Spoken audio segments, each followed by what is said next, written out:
Ito mga idol, first gen Rider 150. Ito yung papalitan natin ng timing chain sa mga chain guide. Yung tatlong chain guide. Tapos ito, dahil first gen siya, ko-convert natin siya ng starter. Bali, ito nakabili ako sa online. Original. Isang set na magneto kasama yung itong Bendix drive.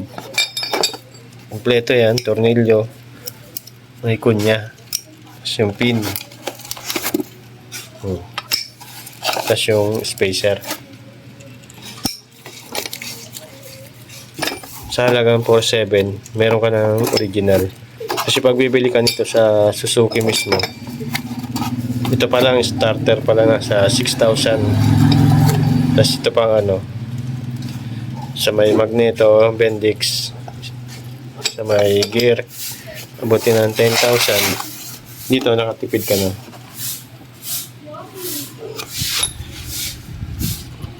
At tatanggalin natin ito, papalitan, tapos bubutasan natin ito. Yan. Wala pa yung butas. Bali tayo na lang magbubutas, hindi na natin papamasin siya.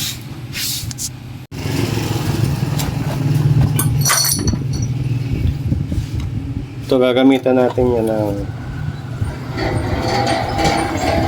pambutas. Bali sisimulan muna natin sa pinakamaliit para siguradong papantay siya.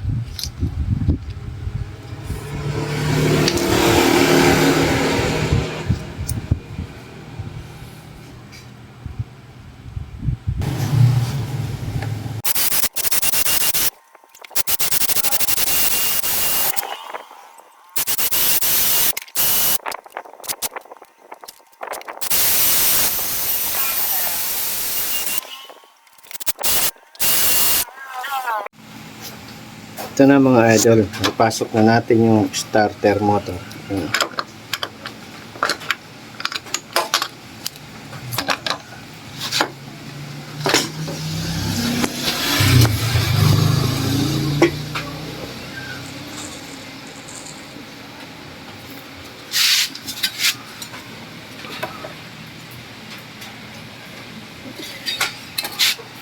Bali, dito tayo sa kabila din ng butas. Ito nga mga idol, ginamit na natin yung pinakamalaki. At ito pinutol natin, tapos sinadya natin na yung laki niya para magkasya dito sa pinaka, parang extension na umiikot yung loob. Yun. Tapos nilagay natin dyan.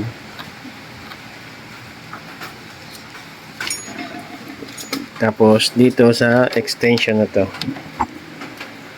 Ayan. Ganyan. Tapos ito, iniikot natin yan. Sinalang natin yan dito sa maliit na haba rin.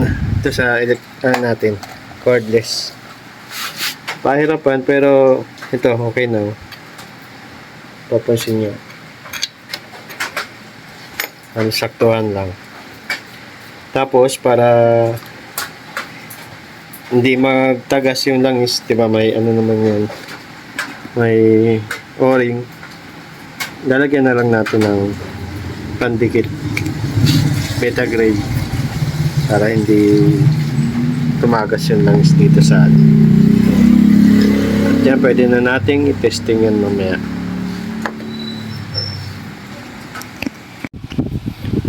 Ito na mga idol yung pyesa natin na in-order mula sa kaibigan natin sa Laguna. At ito na, nilinis ko na rin yan. Tinanggal na natin yung mga ribaba na yung mga tumansik dito sa pinagbutasan natin. Ito nga pala yung in-order natin na manifold ng Rider 125. Kasi mas malaki itong bunganga nito. Saktong-sakto itong karburador natin dito. Yan o. Tapos yung timing chain original din, ayan pa nga yung mga date nya. Tapos itong tatlong piraso ng chain guide, itong sa taas, Tapos itong sa may tensioner. At ito naman yung sa baba.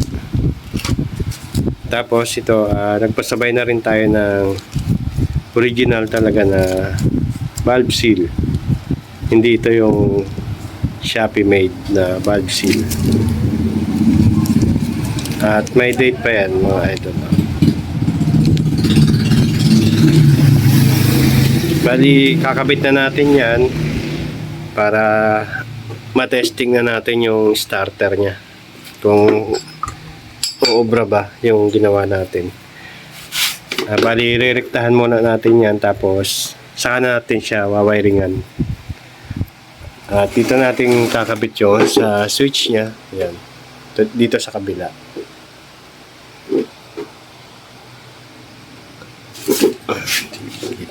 Yan. Tapos mag-asa pala tayo ng shim dito kasi dito tukod siya. Dito sakto naman pasok yung 0.10. Tapos dito sakto siya. Kali dito lang nagkaroon ng problema. Medyo masikip yung filler gauge. Hindi na malinis na yan.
Ito mga idol, bali inayos natin tong pagkakaano nitong starter kasi medyo matigas siya.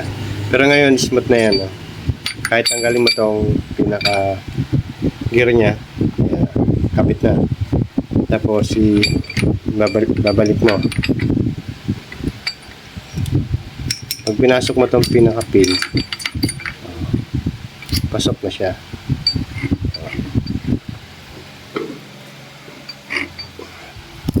Ano yan, okay na yan. Ito na mga idol, buo na natin. Yan, kabit na natin starter. Tapos na wiringan na natin. Ito yung ginamit nating relay. Tapos nilagyan natin ng capacitor. Ngayon testing na natin kung gagana.